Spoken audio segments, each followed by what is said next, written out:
இணையதள வகுப்பு ஒண்ணுல பங்கெடுத்துக்கிட்டு இருந்தாரு. அதனால அவருக்கும் எனக்கும் மின்னஞ்சல் தொடர்பு இருந்தது.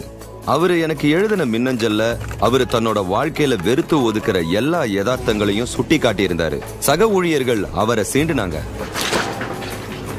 அவங்க அவர்கிட்ட நடந்துகிட்ட விதம் அருவருக்கத்தக்க மாதிரி இருந்ததால அவரு எப்பவும் மன இறுக்கத்தோடயே இருந்தாரு. அவரு தெருவுல நடந்து போகும் போதெல்லாம் இவர மாதிரி ஆட்களை வெறுக்கிற மக்கள் ஏதாவது ஒரு வழியில அவரை துன்புறுத்த நினைச்சாங்க. அவரு ஒரு நகைச்சுவை நடிகனாகணும்னு விரும்பினாரு. ஆனா அவர் ஒவ்வொரு முறை மேடை ஏறும் போதெல்லாம் மக்கள் அவருடைய தன்பால் புணர்ச்சியின் குணத்தை பத்தி கேள்வி மேல கேள்வி கேட்டு துன்புறுத்தினாங்க. அவரோட மொத்த வாழ்க்கையும் சந்தோஷம் இல்லாம துன்பத்தால நிறைஞ்சிருந்தது.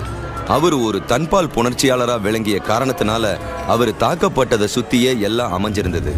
தனக்கு வேணான்னு அவரு நினைக்கிற விஷயத்து மேலதான் அவர் முழு கவனத்தையும் செலுத்துறாருன்னு நான் சுட்டி காட்டினேன். அவர் எனக்கு அனுப்பின மின்னஞ்சலை நான் அவருக்கே திருப்பி அனுப்பி இதை படிச்சு பாருங்க, இதை பத்தி நீங்க உணர்ச்சி வசப்படுறத என்னால உணர முடியுது. எந்த விஷயத்தையும் உணர்ச்சி பூர்வமா நம்ம அணுகும் போது அது சீக்கிரமாவே நடக்க ஆரம்பிக்கும்னு நான் அவர்கிட்ட சொன்னேன். நான் சொன்னதை அவர் நல்லாவே புரிஞ்சுக்கிட்டாரு. அதுக்கப்புறம் அவரு தான் மனசார விரும்புற விஷயங்கள்ல தன்னோட கவனத்தை உண்மையாவே செலுத்த தொடங்கினாரு.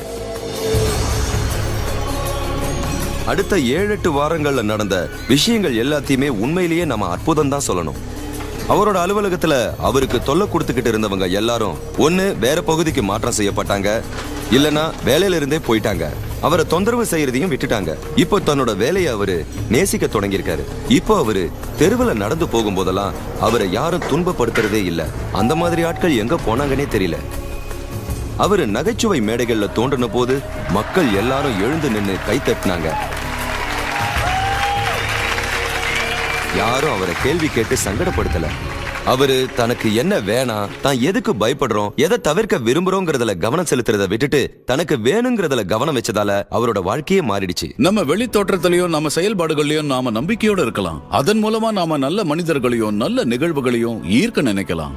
அந்த மாதிரி இல்லாம ஒருவேளை நாம கோபமா இருந்தோம்னா அதே மாதிரி கோபமான மக்களையும் மோசமான சந்தர்ப்பங்களையும் தான் நாம நிச்சயமா ஈர்ப்போம். நீங்க உங்களை நோக்கி கவர்ந்து இழுக்கிறது உங்க உணர்வு நிலையில ஆதிக்கம் செலுத்துற எண்ணங்களை தான்.